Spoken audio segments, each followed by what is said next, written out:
É isso, gente. A verdade sobre os episódios é que eles acontecem assim. Às vezes a gente, como na vida, a gente não tá pronta, mas a gente tá em movimento, né? E eu tô chegando e me ajeitando nessa temporada casulo.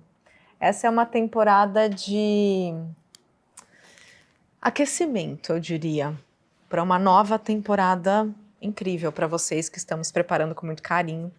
Então, muito bem-vindas ao Juliana Góes Podcast.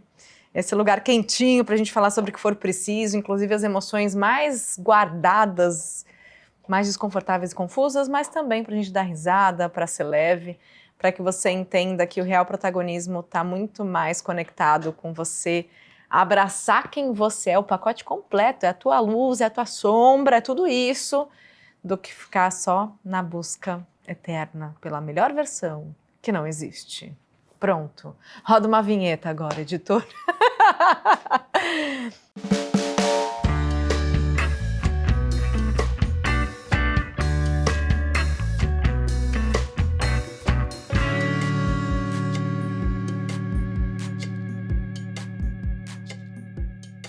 Sabe o que eu ia dizer para vocês nesse quarto episódio da temporada de aquecimento, né, do nosso casulinho? Saí até dos roupões aqui. Eu queria dizer para você uma coisa. Eu desisti. Apesar de eu ter falado para vocês que quando você estiver prestes a desistir, não desiste, descanse. Às vezes é válido desistir de algumas coisas sim. Do que será que eu tô falando, hein? Eu posso dizer para vocês que talvez eu não tenha desistido por completo, mas eu tenho me permitido aprender a desistir.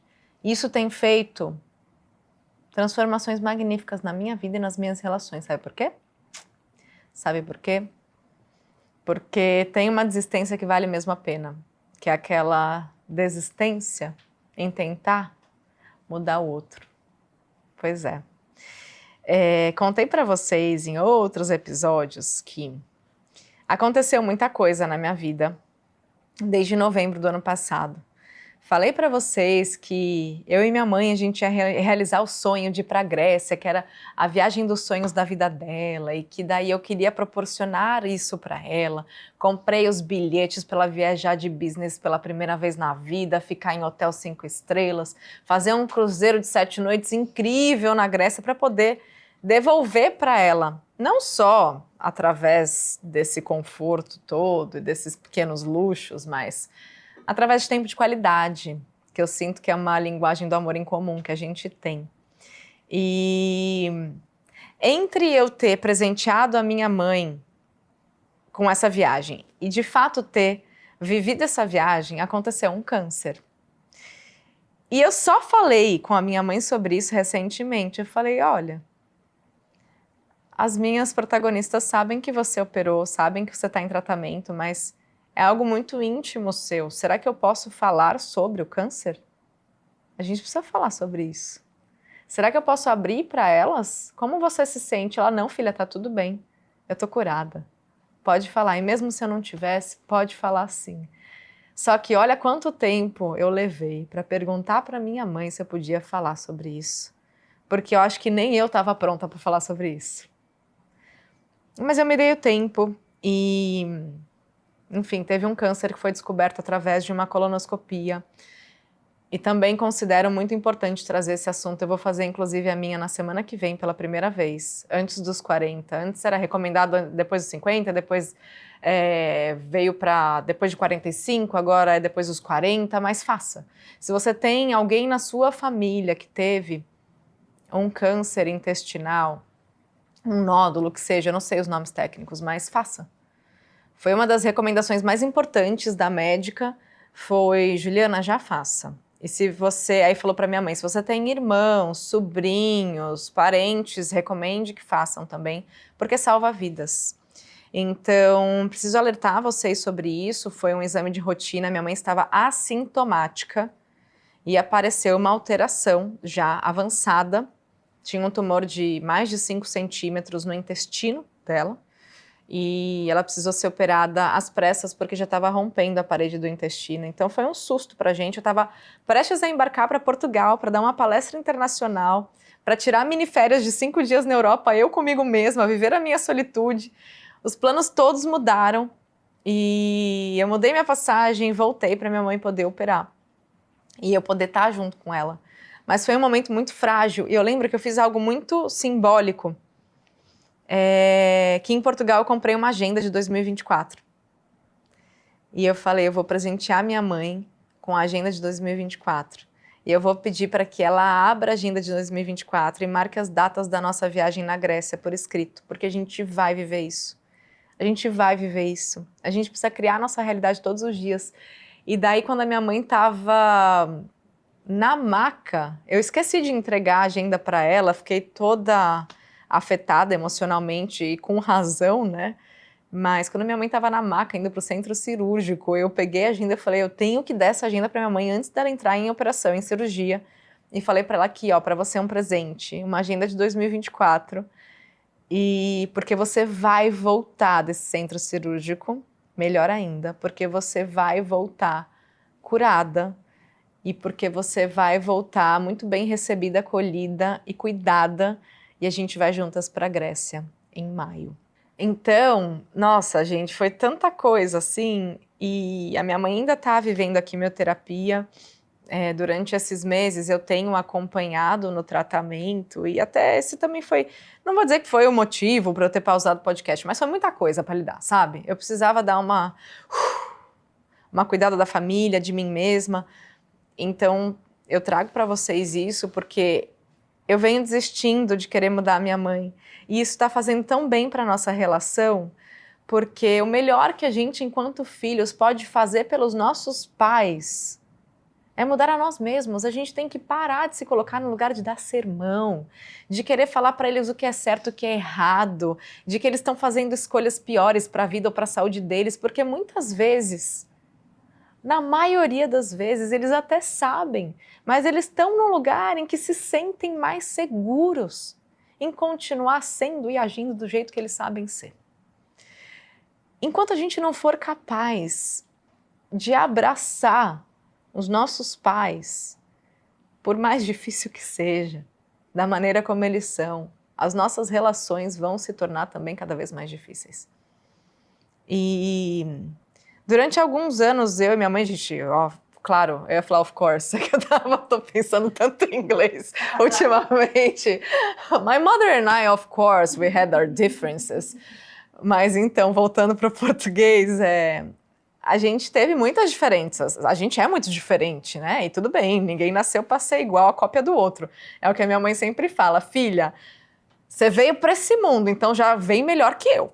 Já vem melhorada, não precisa nem ser a minha versão melhorada, mas é você mesma melhorada. Minha mãe sempre falou isso. E eu percebo que a nossa relação se tornou muito mais saudável quando eu já conheço também, que eu já tenho previsibilidade de saber os momentos em que eu não vou concordar com ela, os momentos em que ela vai ter as atitudes que de repente são desconfortáveis para mim. Se a gente já conhece tão bem o outro, como que a gente não cria um território em que a gente se prepara para receber aquilo que nos desconforta? Eu ainda estou aprendendo a fazer isso. Mas quanto mais eu deixo a minha mãe livre para ser quem ela é, e mais eu aprendo a ser quem eu sou. A versão melhorada ou a minha própria versão melhorada, melhor tem sido a nossa relação. E isso também me faz trazer para você um ponto super importante de que, conforme a gente envelhece, a gente tem que parar de confundir o nosso papel, porque a gente quer se colocar como pai e mãe dos nossos pais. A gente tem que continuar sendo filho e filha dos nossos pais, sim. Dar um pouco menos de sermão para eles, ficar cuidando menos da vida deles, porque uma coisa é você cuidar de alguém, outra coisa é você querer cuidar da vida dessa pessoa do seu jeito, com as suas regras, com a sua ótica, com a sua personalidade. Isso não funciona. Isso vai afastar cada vez mais vocês e não estou aqui para dizer que é fácil, mas é possível. E por mais complexo que pareça ser, vai valer muito a pena. Eu ainda estou aprendendo a fazer isso. E viver essa viagem com a minha mãe, depois de tantos anos, a gente viajou muito juntas, mas sempre em grupo. Agora, eu e a minha mãe, eu não lembro qual foi a última vez que a gente fez isso. Eu não lembro a última vez que a gente fez isso. E a gente passou 12 dias juntas, 12 dias juntas, a gente deu risada, a gente passeou, a gente se divertiu e no final acho que as duas já estavam querendo cada uma ir para o seu canto. E justo, porque a gente também tem uma janela de tolerância. Isso eu trago da psicologia positiva. Como que você expande a sua janela de tolerância, né? Porque a gente está lá em cima, muito irritada, muito estressada, ou está embaixo, muito apática, às vezes até com sentimentos, né, de introspecção excessivos, que a gente se sente estagnada, paralisada. Então a gente tem tendências, né? Para onde que você está batendo aí nos limites da sua janela de tolerância? É para cima ou para baixo? E chega uma hora que o excesso de convivência dá uma reduzida considerável na janela de tolerância. Eu sei isso porque eu tô casada, vai fazer 10 anos, e quando eu saio um pouco, ou quando o Krika, meu marido, sai um pouco, isso nos ajuda no nosso relacionamento, né? Então quando você passa tempo demais com alguém, até com seus filhos, a sua janela de tolerância reduz. E daí você fica com o seu emocional no limite, é o que a gente chama de a flor da pele. O a flor da pele pode ser tanto para alta irritabilidade, que mesmo que não seja alta, a irritabilidade já vem, né, com uma intensidade, ou você tá ali, tipo, drenada, cansada, naquela paralisia da estafa.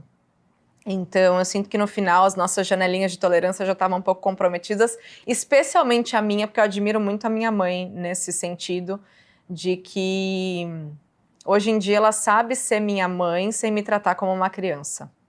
Eu admiro muito isso nela. E às vezes tem alguns momentos que eu falo, não, eu sei o que eu tô fazendo, confia em mim. Que a minha mãe tem um jeito. Eu não costumo falar sobre o que eu não sei. E às vezes eu falo alguma coisa e ela questiona. Eu falo, não, se eu não soubesse eu não falava. Daí eu sei que a gente já vai entrar ali num looping. Eu falo, não, sai disso, deixa. Não, fica tranquila. Eu sei sobre o que eu tô falando e tudo mais. Mas em geral, é mais nesses momentos assim que eu sinto que ela tem pulgas a mais atrás da orelha e eu de menos. E a gente se complementa. Então, por muitas vezes, isso é o jeitinho dela de ser assim muito preocupada com tudo, eu confesso que eu vou levando para um lugar que eu me sinto cansada. Mas eu já sei. E ela ser preocupada com tudo é um sinal de amor. É um sinal que ela quer cuidar, que ela tá ali zelando, não só por ela, mas como por mim, como por nós. Então, entende o que está por trás dos comportamentos desconfortáveis que essa pessoa que está à sua volta, seja um cuidador, a mãe, pai, o seu companheiro que seja. O que está por trás desses comportamentos que você está interpretando como desconfortáveis ou que te causam, de fato, algum desconforto? O que está por trás? Qual que é a intenção positiva por trás? E vamos parar de querer ser pais dos nossos pais. Isso não funciona, não funciona. E quanto mais a gente puder dar o espaço para eles serem quem eles são, mais a gente vai conseguir ser quem a gente é. E é claro que, a partir do comportamento deles, da criação deles, da geração deles, das tendências envolvidas nisso tudo, a gente vai criando o nosso modo de ser, mas não é com base na raiva, né? Ou como na programação neurolinguística a gente estuda o contra-exemplo. É quando você não quer de jeito nenhum seguir os passos de alguém que teoricamente te irrita profundamente, ou que você tem alguma mágoa, que você tem algum trauma, você não quer e você vira o exato oposto. Não precisa ser assim também, sabe? A gente pode aprender com eles, mas pode aprender respeitando eles. A gente pode aprender dando espaço para eles e assim a gente vai criando relações muito mais saudáveis. Ter vivido isso com a minha mãe me ensinou muito, talvez por respeitar tanto a chance que ela teve de estar viva ainda, sabe? E a gente não sabe até quando, então tudo isso me pôs à prova aquilo que eu já vinha percebendo, de tudo que eu posso melhorar em mim e de tudo que eu posso acolher nela. Mas precisou de uma cirurgia, precisou de um câncer, precisou de um medo ferrado, precisou de muita oração, às vezes para a gente dar uma chacoalhada e falar, meu, eu posso ser uma filha melhor, eu posso deixar ela ser a mãe que ela sabe ser. E eu vou ser a filha que eu posso ser. E a gente vai ter a relação que é o mais saudável possível dentro do nosso possível, né? Por muitos momentos a gente viveu épocas totalmente diferentes, especialmente na minha adolescência, em que era eu e ela.